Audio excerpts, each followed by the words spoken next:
testing audio. I told my family they all had to leave because now that we have these good microphones, they can't even be in the house or it'll pick up all their noise.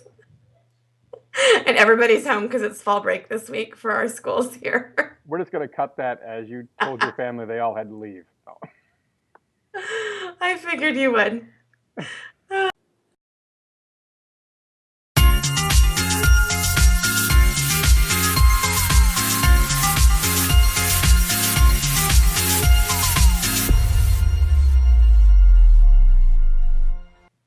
That's all right. We'll see if anybody even notices. Notices what? My gaff? Just that we put the episodes up in the wrong order. I said gaff, not gap.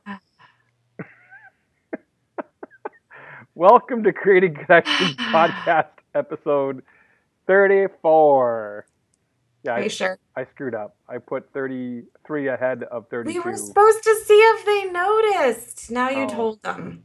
Yeah. That's all right. Oops. You kind of started it with the opener. You make everything my fault. That's what good men do. No, I'm kidding. Totally kidding. God, Shady and Jody and Anna Janine and all my female friends will, tie me up and skewer me if I keep going on this. You need to stop. What? Anyway, moving on. Episode 34, Creating Connections. I'm Gitomer Certified Advisor, Mitch Taylor. And I'm Certified Personality Trainer, Vickie Musni. Yes, we are this much fun. If you think we are this much fun on YouTube and on our podcast, just imagine seeing us live and in person coming up at Mobile Beat, Las Vegas. I can't wait for that show. Yes. I'm so excited. And Vickie is hosting a workshop, I believe. Did I just give a... Yes, Monday morning. All right. And I'll be hosting a workshop as well on Sunday. So you can come for my workshop on Sunday, hang for Vickie's workshop on Monday morning, and then boom, you're right into the educational content. It's going to be absolutely amazing. Yeah, I can't wait. Today, episode 34, you just saw somebody. I did. And tell us. Go ahead. I thought you were going to intro more. No, I went to the Bay Area ADJA meeting in Fremont, California, near San Jose, on this past week, and they had a speaker there named Chris Hennessy, whose, or I guess, original connection is that he's been doing video for 25 years, wedding and corporate, and has worked with a lot of the DJs in that group. But he's had some very interesting experiences in the last 6 or 7 years, and has started kind of a second career as a motivational speaker, and is also working on a book and a movie called Touched by Hannah. So it was a very, very, I wanted to say it was a fun night. It was an emotional night. It was a very interesting meeting. So I thought we should talk about it. Yeah. You watched the video link I did. I watched both video links that you sent me. Cancer is near and dear to my heart. Big Daddy, who we've had on the show before, is a 2-time cancer survivor. And my wife lost her grandfather to cancer. Literally 3 weeks prior, he was up, re-roofing his house. And then 3 weeks later, gone. My grandfather, same thing. It's tough. But I love the fact of what Chris said. This isn't a story I want to tell. This is a story I need to tell. Yeah. But then the flip side, and we'll share the link too so you can get his whole story, but the other side of that coin is while he's getting a cancer diagnosis for himself, his wife went into labor and had their baby over 3 months early. So I think he said the term is micropreemie. Yeah, it's a micropreemie. Yeah, 1.5 pounds about, and over 3 months early. And I just, to deal with either one of those things is huge. To deal with both of those things at the same time is really hard to get your brain around. And I love the way, though, that he told his story. And I had not heard his story before. I knew that he had a good story, as a lot of motivational speakers do. There's something, and I knew that it hinged on a personal life experience. But I just wanted to go into the meeting and listen and experience it like a regular audience member. So I didn't do a lot of digging and research ahead of time. but I wanted to hear him tell it. And I loved he actually took it back to some earlier experiences that he had had in high school, where he talked about where he was running competitively and doing track and field and cross country stuff. And one particular race he did really, really well, and there was all these high expectations and high hopes, and he ended up just bombing at the next one. Mm. And had to figure out, do I quit, or how do I come back from this and succeed and push on. And then the next year, I think he placed second overall in like the state of New York. And I might not have all of the facts straight, but Sure. it was just this kind of a roller coaster. There's high hopes, and then you fail, and then okay, well, now what? Am I just going to label myself a failure, Hmm. or am I going to try to overcome? And so he brought that in as something that had just kind of helped him learn as a teenager and a young adult how to deal and how to overcome and how to face obstacles and how he was going to choose to respond to those things. And then you fast forward years later when he kind of gets his double whammy from life Hmm. and has to persevere. And now his daughter is, I think he said, 6 years old, and there was some video of her and just healthy and happy. But there was speculation that even if they could keep her alive, what kind of quality of life would she had? Would there be other Right. consequences? And it was just really neat. And now to see him say, okay, this is part of my story, and it just encouraging people both in life and in business, whatever business throws at you. And kind of his point was, yeah, you've got a tough load in or a challenging client, that's a piece of cake compared to some of these other big obstacles. So if you can kind of shift your perspective, it helps you deal with those other challenges that really are minor in comparison to the big things.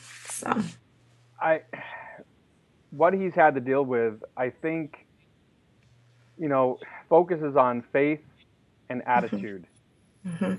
And those to me are really big things Yep, that for got sure. both him, Chris, Mhm. and Hannah through this. And And his wife, I can't remember her name, oh but my I'm sure, gosh. yeah, I should have. She wasn't at the meeting, so I didn't get a chance to connect with her personally, but yeah, but for all of them. Well, and what we said, off camera just a second ago about, can you imagine being her? Like, where did she draw her inspiration from? And her strength, and I think you hit it. I think it was that faith, and yeah, I want to hear her story too. Yeah, But I think her story is almost just as compelling, if not more so, than his. Frankly, yeah, she's the one that bore the child. She's the one who had to deal with the emotional duress of, oh my gosh, my husband was just in for cancer, and now yeah, this. yeah. So I want to I relate think a this. lot of it was happening simultaneously too, if I got the Yeah, it was dates it was right like from back how, to back. like, he was in treatment while she was in the hospital, because Hannah was in the hospital for 3 months before she got to go home. So you're So you're yeah, probably so watching this saying, okay, this is a great story, but how does it apply to me? well, I haven't even told you what happened next Okay, at the tell me. meeting.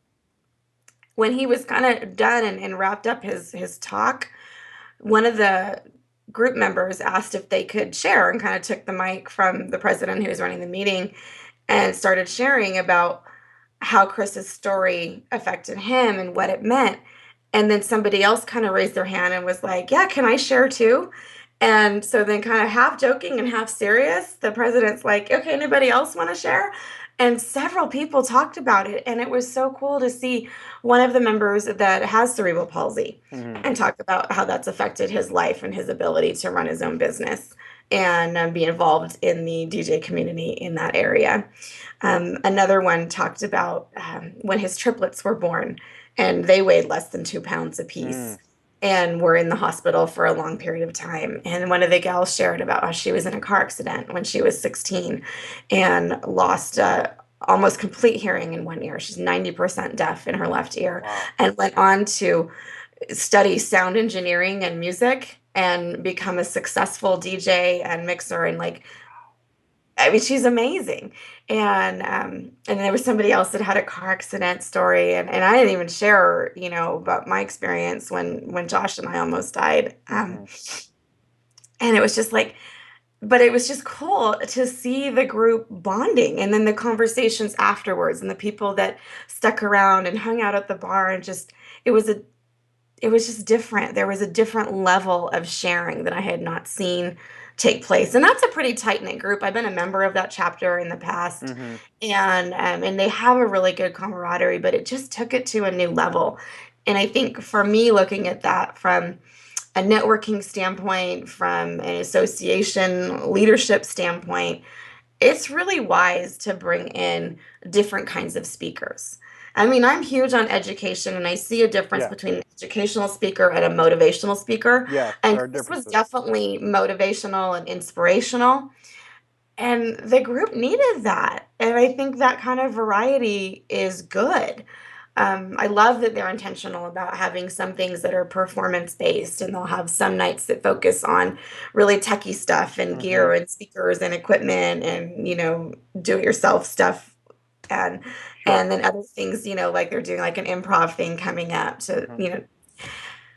that variety is good, but I just saw this group start to bond at a new level. People that had known each other for a long time, work together, support each other professionally go, I didn't know that was your situation. When I didn't know about that accident. when you get personal with someone, you create a much deeper connection than any career or any work environment can Yeah. create. It's why teams do off-site retreats. Hmm. It's why some of the best networking or sales can happen at the golf course, at the Hmm. bar, at a restaurant, breaking Yeah. bread, In Las because Vegas at a show. No. because you're connecting on a deeper Yeah. level than just Yeah. the surface. Hey, how's it going? How was work yesterday, or how was your night last night? That kind of thing. Hmm. And I think it's really important for us to understand that we need to connect with our clients on a deeper level Hmm. because everyone has a story to tell. Yeah. And it's up to you, if you're a master of ceremonies watching this podcast, to involve your guests, engage your guests, give them a reason to care about the moment that's being presented for and with their clients, with your clients, with their friends. And I think that's so important. Even a florist, we spoke to, Monterey Bay wedding and event professionals and Central Coast wedding professionals Hmm. recently. And regardless of what you do, that is you out there. It's your Yep. videography service. It's your photo booth service. How can you effectively tell their story through your creative eyes, Hmm. whatever it might be. So Well, that's what, it's that kind of sharing that where people stop being just clients or just colleagues and they yeah, move closer to being friends and people that you really care about and truly want to stay in touch with. And it was a really cool thing to watch and to see. And it took, I mean, I know Chris is a professional speaker and hmm he's, ready to tell his story, but the domino effect was that other people in the group started to be brave and open up and share more. And sometimes it just takes somebody being willing to knock on that door and start to share a little bit more and get a little bit more personal, and sometimes it takes something intentional like bringing in somebody that has a compelling personal story from within your industry to share, and then the ripple effect will be that other people will open up too. But it was a really cool thing to be a part of. timing is extremely important. Timing is very Yeah. important when you're making that connection, that you're hitting them at the right time, Hmm. the right opportunity, that you essentially get acceptance to move forward in the conversation Yep. with For them, whatever it sure. might be. That's Yeah, yeah, you don't want to share too much too soon, especially in a professional setting. I was this thinking is at it more true. of a Yeah, as connecting with your colleagues and your, whether you're in a local chapter or a wedding and event professionals group or yes, something like that. Um, that if you've been networking with these people and working professionally with them side by side, maybe it is time to try to get a little deeper yeah. um, into, sharing and knowing. But yeah, no, don't just, start off with a client and tell them No, about your near no, death experience or not whatever. yeah, not recommended. Get No. acceptance first, but when you can Yeah. connect on a deeper level, it's definitely going to help you on the road to creating a stronger connection and creating a friendship. And then at that point, the sales will just fall into play. I mean, because that's all sales is find a need and fill it, help people solve their problems, whatever it might be. Yep. Creating Connections Podcast, episode 34. I'm Gitomer Certified Advisor Mitch Taylor. I'm Certified Personality Trainer Vickie Musni. Come see us in Mobile Beat, Las Vegas, upcoming in March. And if you want more information on this topic that we talked about today, Chris Hennessy is the videographer and motivational speaker. And you can go to touchedbyhannah.com, and that is the website for more information on how you can help contribute to really ensuring that Chris's story is told. Thanks for watching. Thank you.